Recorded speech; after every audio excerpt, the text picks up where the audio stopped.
back to Brian Reads Comics. I'm your host, Brian Hines. Now we've got 3 quick comic reviews for the month of March 2023. But before we do it, I know, you're sick and tired of hearing me talk about what to do with this channel. But are you sick and tired of hearing him? Be sure to like this video, subscribe to this channel, and click the bell for notifications. And as always, be sure to check out the Patreon page. I feel dirty. Anyway, our first comic is The Ambassadors, #1, from Mark Millar's Miller World imprint at Image Comics. This book is written by Mark Millar, with art by Frank Quitely, best known for working alongside Grant Morrison on books like New X-Men and All-Star Superman. This book reteams him with Millar, with whom he did that ultraviolet run on The Authority, back when Wildstorm was still part of Image Comics. The Ambassadors opens with what looks to be a drunk Scottish monkey using telekinesis. So from the start we know this book is bonkers nuts.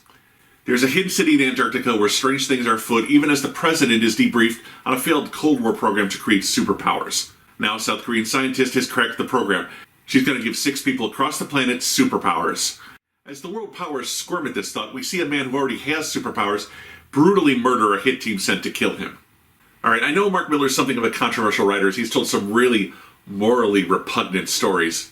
I'm looking at you, Nemesis. But he's also told some stories that I like. I mean, Empress is an underappreciated sci-fi epic. Now, what we've got here in this first issue is promising, but nothing that makes me think this is a must-read.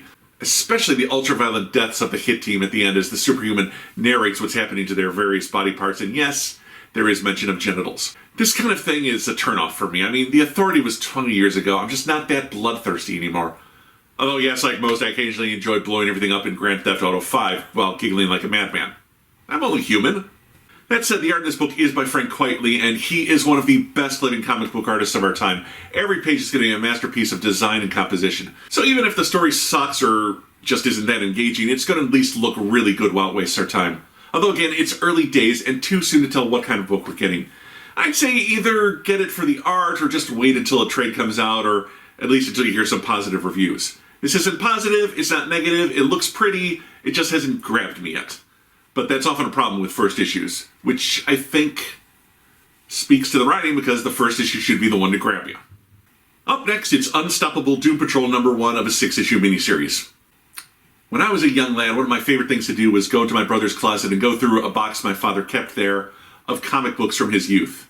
One run he had was a book called My Greatest Adventure, and it featured an unusual team called the Doom Patrol.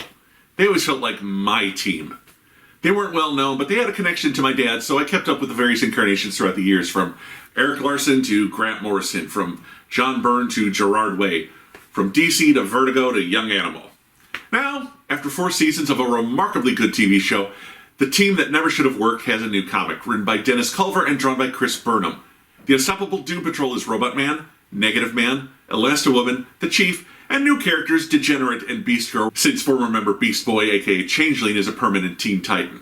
The current book draws on a lot of the team's history. There's a B-plot following longtime Doom Patrol villains General Immortus, the Brain, and Monsieur Mala. The visual look of the book is also very heavily informed by the TV show. Elasti-Woman looks a lot like April Bowlby. They drive around in a beat-up van. But it's still DC, and the first issue does take place in Gotham, so naturally we get a crime-fighting duo guest starring that Chris Burnham is very familiar with drawing from his time on Batman Incorporated. Essentially, this book is now setting up metahumans as the DC equivalent of Marvel's mutants. People either born with powers or having gained them that are intrinsically part of who they are. Not aliens, not men in suits, not crime fighters dressed up as flying rodents.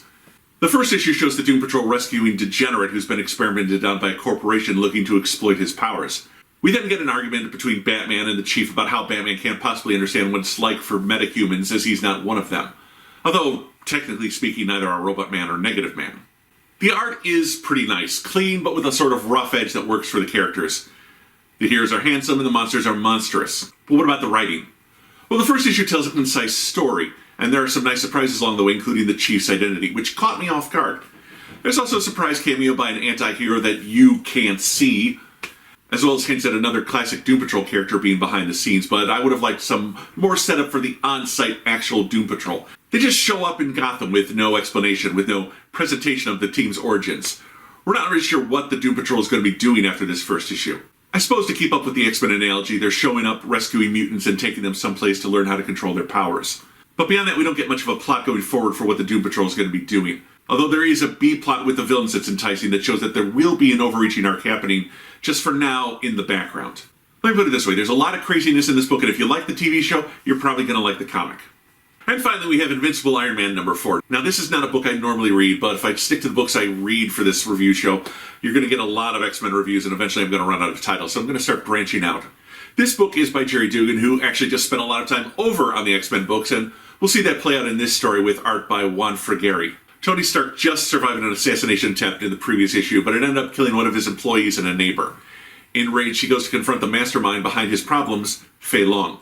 Now, Fei Long was previously introduced as an enemy of the X-Men. When they colonized Mars, this upset his practical plans to do the same, and honestly, I don't remember a single thing about this character after that. I don't remember what he did to the X-Men or what he tried to do. I just know he's Asian and has red skin. Really, the only thing I remember about him was being pissed off that he didn't get to Mars first. Now, along those lines, he blamed Stark for abandoning Mars when he and the Avengers had a battle on the planet a ways back. So he's stolen control of Stark's company and made the announcement on the New York Stock Exchange. Stark calls him out and enrages him, and they have a typical superpowered fight for half an issue. Nothing is resolved, but a rivalry is set up, and since the X-Men know him best, Iron Man seeks out their help. Now, this will lead to an X-Men crossover with Iron Man for the next few months. And back in Timeless, which was Kang's one-shot, there was a board that set up a bunch of future Marvel events, and one of them was the wedding of Tony Stark and Emma Frost. Now, will that happen?